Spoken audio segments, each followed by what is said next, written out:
Welcome to the Conversations That Matter podcast. My name is John Harris, and I have with me today Robert Oscar Lopez, Robert, are you still a professor technically at Southwestern, or did that end? I think the letter that I received terminated me as of the end of the year, but maybe interceding events have caused them to cut it off earlier because it looks like I'm locked out of my email and all of my accounts there. So Okay, it sounds like you're not employed there. You're going to draw a final paycheck, and then that's it. Yeah, I'm gone. Former professor at Southwestern Baptist Theological Seminary in Texas, and who's your son? Since he's on the camera there, what's his name? This is Dane. Hey, Dane. Nice to see you. Yeah. He loves being in the middle of the action, and I'm looking forward to spending more time with him. Yeah, we were talking for a minute before starting to record, and as soon as I pressed record, your son ran in, Dane there. So he's cute, though. I'm glad he's keeping you company. Mm-hmm. I want to talk about what's going on at Southwestern in regards to your situation a little bit, and I have listened now to 2 recordings of meetings that frankly, they're shocking. There's transcripts available, and you can go to the info section on this video. You can find the recordings, you can find the transcripts, and more importantly, you can find an article that we've put together at Enemies Within the Church that describes this whole situation and interprets it for you, complete with sections from the transcripts. But people don't know what I'm talking about yet, but we're going to get into that a little bit. So the long and short of it, from what I can understand, is that, and this is like my 30-second summation, you for a long time have been sharing your testimony, how God saved you out of a homosexual lifestyle. You don't believe there's an innate fixed orientation. You believe that people can change, and you've spread that message. And you've been tapped many times by conservative publications, especially to talk on this issue, and you kept doing it. You kept writing about it.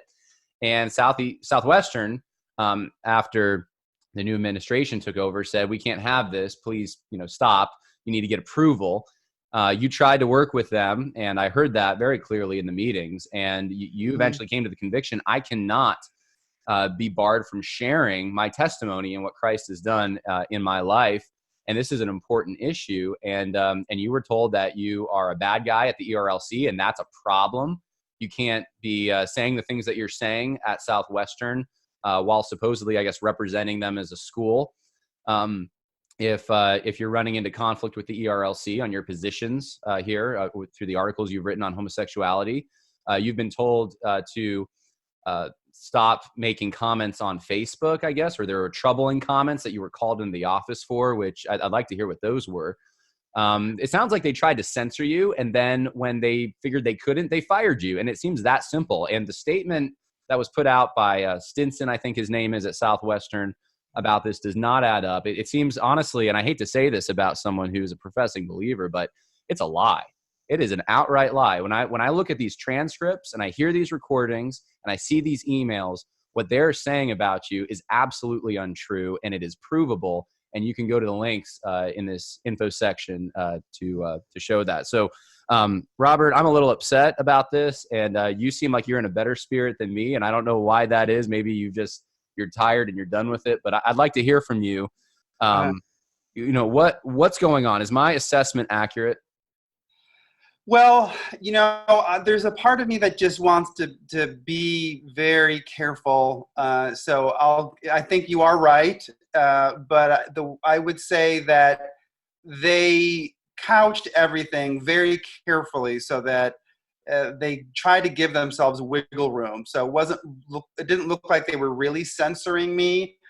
They were just asking me to run things by the media communications office, and then upon my questions and after many meetings, it became clear that they wanted to say you can say certain things and you can't say other things. And the items that came under controversy, that is to say the public statements and public writings that were subject to their objections and which they tried to steer me away from, were all things that dealt with the LGBT issue. So I think the official story that came from Southwestern, which was that homosexuality had nothing to do with my dismissal, I just don't know how you can twist around the record in terms of what they said at the meetings, what they gave me in writing, what they told me in person. It does seem to be that they wanted me to get away from my testimony. They wanted me to get away from this subject matter. And when I told them at a certain point that God had called me to my work and I could not abandon that for the sake of hanging on to my job, yes, they did basically ask me to resign. And then when I wouldn't resign, they terminated me. And now they're claiming that the termination was because of a change in programming needs in the college. And that seems not to add up, because usually if you have a change in curriculum, those things are known to people with a lot more lead time than I was given. The only time that I heard that my position was eliminated because of program needs was when on November 29th, a week ago, which is after classes had already ended, and my job is over in a month, basically at Christmas time. So I think it is very troubling what happened, and I think one of the reasons why I'm in better spirits than you is because I lived through at least, I would say, 9 months of this intense experience of working under people who say one thing and they're doing another, and they live behind a veil of obscurity. And they, not just in my case, but in the way that they run the seminary, they rule with an iron fist. The first thing that Adam Greenway did when he came in was he fired 25, 26 professors in one day. So that created an entirely different climate on campus relative to what I had experienced prior to his coming to Southwestern. People were all scared of their jobs, and so there was a general feeling of distrust and uneasiness, and they certainly did not work to tamp that down. They were calling people in a lot of these fashions where, I don't know if you got a sense of that when you looked at the record of the emails and the audio tapes of the meetings, but they would often call you into meetings and you didn't know who was going to be in the room. You didn't know what it was about. They would set up meetings at a time that you knew people usually got fired at. So they'll say, you have to come on Thursday at 4 p.m. and that's when people usually get fired. So it's just a climate of fear and intimidation. And I think ultimately what is scary is that these are tactics that are worse than what I saw in secular liberal academia. Yeah, it seemed like I was listening to something that would have come from HR department at a secular job or secular academic institution. The article you wrote, here's the expectation of the administration. They don't want that attention coming here, but it's something that probably they're not going to want that kind of attention, that kind of involvement from you. I would not want to see a situation where you force them to fire you. I happen to be around some folks from the ERLC where your reputation is not good there with those folks. So now there's a growing concern of mine in terms of a failure to relate constructively to another major entity of the SBC. When you work at Southwestern Seminary, you're not an independent actor. Everything that you do represents this school in one way or another. Approval process. There are multiple factors that go into what might be acceptable or unacceptable. And I'd like to know what that rubric is. Well, I didn't say there was a rubric. Well, there are multiple factors that we would consider. Who the audience is, the venue, what's being said, how is it being said, if it is going to be received poorly by the entity. It's the honest truth. You know what? Okay. There are ways to say things. There are ways to do it. Are you just putting out the truth, unvarnished truth everywhere you go? Or are there ways to have conversations? Pardon? You can make any decision. I'm prepared for any decision. I'm asking you, ought to be a man of integrity to make your own decision. I've made How my would you- how would- decision. I've made my decision. And you know what? I resent you implying that I don't have integrity. I'm not implying Okay. it. Uh-huh. I'm saying it. On the 19th, you met with Dean Stinson and you brought two pastors with you, and he gives you a hard time for that in the audio file that I listened to, which I thought was interesting because you mentioned in the same transcript that you had requested information about the meeting, like who was going to be there, what it was about, and he didn't respond to you. And so there's no specifics. You get to the meeting, and it's like a cat and mouse game for the next hour in which he does not give you any, not even verbal, let alone written instructions, no rubric as far as how you could comply with whatever this supposed policy is. It doesn't sound like there's any policy. So how do you know? I mean, is a Facebook post that's personal outside, does that have to be approved by the school? I mean, there are no specifics. And that's one of the things that concern me about this. So, I mean, was there anything other than, just a verbal, you need to get approval from us with all of your communication? Yeah, well, one of the hard things is I don't really have access to all of the other faculty's personnel files or their experiences, obviously. So they claim that they put the same rules on everyone. So I would have no way of really confirming that. But it does not seem to me likely that everybody was asked to submit the level of scrutiny to their work as I was being asked to. He drew a distinction in that meeting between academic work, which he said did not need to be pre-approved, and other kinds of commentary that did need to be pre-approved. Now, the thing about it is that when I do work on LGBT, on sexuality, a lot of that is peer-reviewed academic work, but he's not counting it that way. So their definitions are slippery. There are not clear guidelines. And the end result, when you add it all up, is that there are certain subject areas that they are allowed carte blanche to regulate. And one of those would be LGBT, because they just don't count that as academic work, even though that's an area of major theological discussion. And a seminary needs to talk about it. That's one of the things that I try to bring up in that meeting when I brought the two pastors, is that, those pastors can attest to how much work I do in the ministries in churches. The issue of LGBT is ripping apart the churches. Absolutely. And it's tearing apart the pastoral landscape. And but that's not counted as serious intellectual work, as if I were, writing a biography, let's say, of Martin Luther. That would count as more academic, and so I would have more freedom to write about that. But on something like LGBT, it's so heavily scrutinized. Now, the other thing is, at one point we asked him for a rubric. He did not want to give us a rubric as to what would be the likely reasons that I would be told that I shouldn't publish something or I should publish it. And I think what bothered me about that was the fact that I hadn't really written anything that went against the Baptist faith and message, or that was against the gospel. I mean, nothing at all. So it was not clear to me why, some of the things were objectionable, and especially given all of the things that the Ethics and Religious Liberty Commission is doing. I mean, they're having conferences on sex abuse. I was writing a lot on sex abuse, but I was writing on same-sex sex abuse and sex abuse that happens in the gay community. And for some reason, that is, every time I wrote anything on that raised a lot of red flags. Yeah, it's interesting to me, the double standard here. I mean, does Malcolm Yarnell need to go to the administration every time he puts a tweet out there on social justice or something? Because he puts a lot of tweets out there. I mean, or is it just you that when you write something that has to do with this specific issue, you have to get that approved? And it sounds like there's no actual policy. They don't actually tell you what kinds of communication are.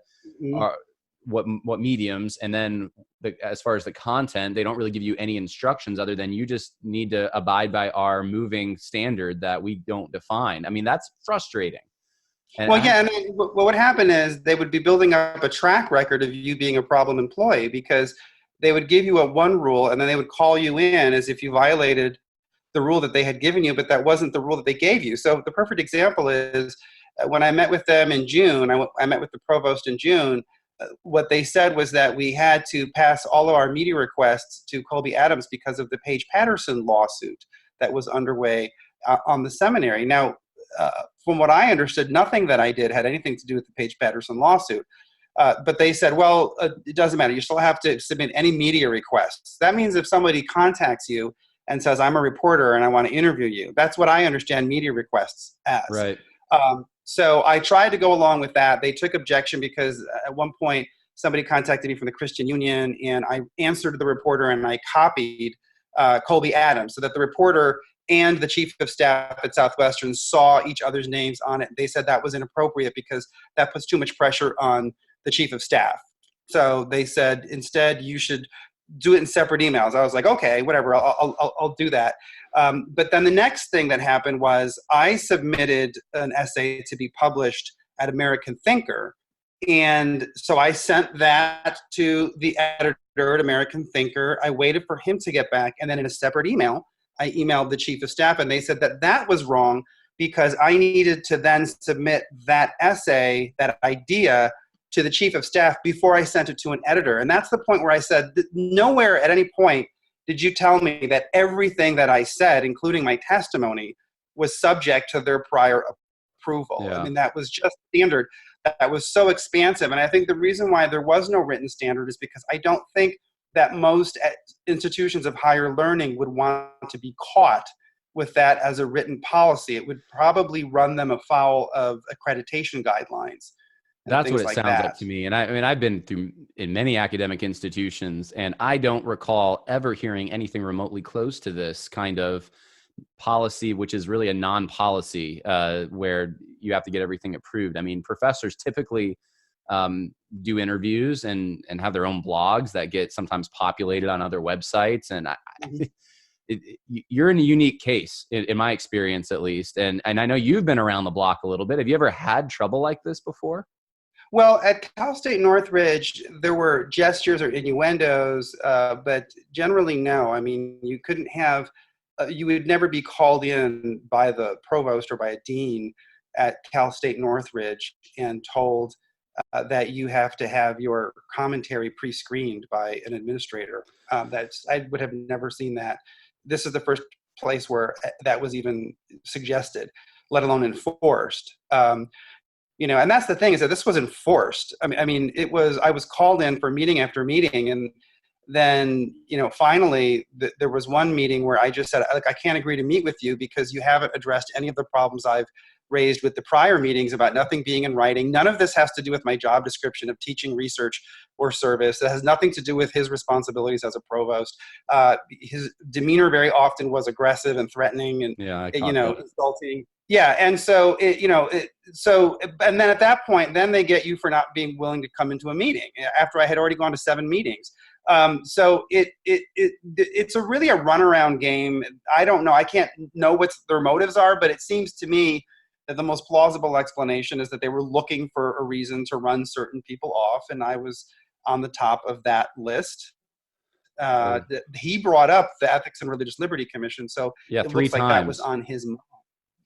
3 times. Oh, you saw that? Yeah. I mean, I listened to the whole thing. He brought up the ERLC by name, I think, twice, and he referenced it another time. So there are 3 times that he referenced them, and it was right out of the gate. He's saying to you that we can't have someone who's making waves with the ERLC. That creates a problem here. And I'm like, what? Well, how in the Well, and I see it as somewhat of a conflict of interest because his relationship to me or his relationship was that he was a provost and I was a professor. So it was not the case that, he should be advancing the interests of his role as a research fellow at the ERLC. He is a research fellow at the ERLC, but that should not be what he's calling me in and using his position as a provost for. A provost is supposed to be overseeing academics. Yeah. Well, Robert, I just want you to know I respect you. I know I've been praying for you, and I'm sure many others are going to be praying for you now, as I'm sure you're going to be looking for work in the months ahead. And there's a lot of men teaching at these seminaries, and I know some of them personally who are in similar situations, but they want to keep their jobs. And you were bold enough and brave enough to take a stand here. And I just want to thank you. I really appreciate that. I know it honors the Lord. Your testimony is powerful. We don't hear the kinds of things coming from Revoice or Living Out or the ERLC that we should in regards to the issue of LGBTQ. And you, I think, have the life-giving, soul-changing message of the gospel, and the example, because you were saved out of this, and you can show people in that community in a gentle, loving way what the love of Christ can do for them, and not just save their souls from eternal separation from God, which is, of course, the main thing, but also from a lifestyle of death. And so I just want you to know I appreciate you, and I hope you don't stop putting that message out there, that Christ can change lives, and no matter what the ERLC says. It's interesting because I tried to get away from it earlier this year. I pulled out of conferences, and I didn't want to, because I've been at this for a while, and this just keeps on happening over and over again. And, I wanted to get away from it. And I just think that God, if he calls you to something, you have to go where he calls you, because every time I tried to get away from it, I would be pulled back in. And it's almost God's grace by saying, like, look, if you had completely cut ties to all these people and all these ministries who had asked for your help and just decided that you were going to write peer-reviewed articles about church history, or about, John Locke for the rest of your time studying, that I probably would have felt an emptiness inside, or at least I think God would have done the Jonah punishment on me. You fear God more than men. That's great. Yeah. Well, I think also, I came from California, and I did come from California thinking that God had brought me here. And I just don't think that God brought me here to shrink in fear from Southern Baptists. And I wish that more people in the Southern Baptist Convention would break with this culture. I don't even think it always has to do with right and left, liberal or conservative. I think there's just a culture of going along to get along. The Old Boys Network, it's a corrupt culture that keeps everybody in line, and people really distort the gospel. They think that discretion is a biblical value. They think that secrecy is a biblical value. They think that popularity or ingratiation with the people at the top is a biblical value. These are not biblical values, John. No. At all. I mean, these are values that go contrary to the light and the salt that we're supposed to bring to the world with the gospel. So I hope that maybe if there's one or two people out there who could see my story and just think to themselves, you don't have to do this. You don't have to report to your cave in a Southern Baptist institution and keep your head down year after year, clinging to something that ultimately is not really what God intended for you. Robert, I want to ask you one final question. I have heard that when Paige Patterson was taken out, for lack of a better term, and Greenway was put in, the faculty, or at least most of them, had to sign NDAs. And someone told me, did not sign an NDA. And I don't know if you're the only one or one of the few. Your resolution, though, to the Southern Baptist Convention was specifically on NDAs. Yes. And I just wanted you to comment for a moment on that, because I'm wondering if that also plays into this at all. Well, it is a very good possibility that was the beginning of the end. I submitted a resolution that wasn't really on LGBT necessarily. It was on abuse, sex abuse, but also other kinds of misconduct. And the resolution was on whistleblowers and trying to clean up the culture of corruption in the SBC so that informants can come forward and bring problems to the public without 4 different things that I mentioned, one of which was the 11th commandment, one of which was retaliation, one of which were gentlemen's agreements, which I think are also very problematic, and then the non-disclosure agreements. And I did mention that in there. That resolution got killed, and I was taken out to lunch by the provost, and it was clear that he was not happy with the fact that I had submitted that resolution. So that may have started the bad blood, because that was back in May. I don't know how many people sign non-disclosure agreements, because obviously one of the conditions is that they can't tell you whether to sign them.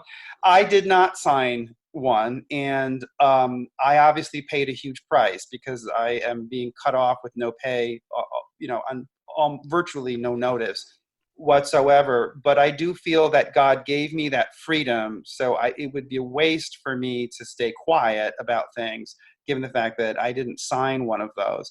I think non-disclosure agreements are a huge part of the sex abuse crisis. They're a huge part of a lot of the abuse and misconduct in the Southern Baptist Convention, and we should not have them. They're totally contrary to Christian faith. No Christian organization should have people sign those, because you're using the unbelieving world's legal institutions Absolutely. to threaten and intimidate Christian brothers and sisters. And I know of people, not just at Southwestern, but other places, who are good Christians who signed those things because they were worried about their family and putting food on the table, or they had children with health insurance needs that were unique and quite onerous. And so they had to sign those. And it's just so wrong, because they're very conflicted. The people I know who do sign them, they feel that they need to show integrity to the fact that they signed those agreements, but those agreements are really inappropriate in the first place. And so it opens up that question when we read Romans 13, when we read 1 Peter, when we read a lot of those passages in the Bible that talk about obeying the existing authorities. Does that mean that we should obey everyone who happens to be in a position of authority, even someone who got there through ill-begotten means, or who is not a good leader, So that's a question that we all have to wrestle with, because there are other parts of the Bible that tell us that we have to be wary of wolves in sheep's clothing. We have to protect the flock from the wolves. We shouldn't be hirelings. So it's a tough question, but I do think that that's a big part of where we're at in the Southern Baptist Convention. I tend to feel from day to day that we're losing so many churches and so many people, not always because of politics, a lot of times because of this kind of corruption. The retaliation is awful. The fact that there are powerful people who will make a phone call to your church, or to you, like you're seeing that with Naples, right? Who will make these phone calls behind the scenes and ruin your life because of a petty vendetta. And they're doing it all inside of what they say is Christ's house. It shouldn't be happening. You should not have gentlemen. I wish I could say you're the only one I knew who had suffered from one of those phone calls, but you're not. You're willing to talk about some of this corruption, and for that you have my respect, and I think the respect of probably a great majority once they find out, of the pew sitters in the Southern Baptist Convention, who probably don't know what's actually going on in the institutions like Southwestern, but. Robert, I'm going to let you go, and I know you've been through a lot, and I hope you just have a great weekend with your family, a great Christmas season, and next year I'll be praying for you that you hit the ground running, and looking forward to seeing how the Lord uses you in your next phase of life. Thank you. God bless you. Yeah, God bless you too. I'll talk to you later. Bye now.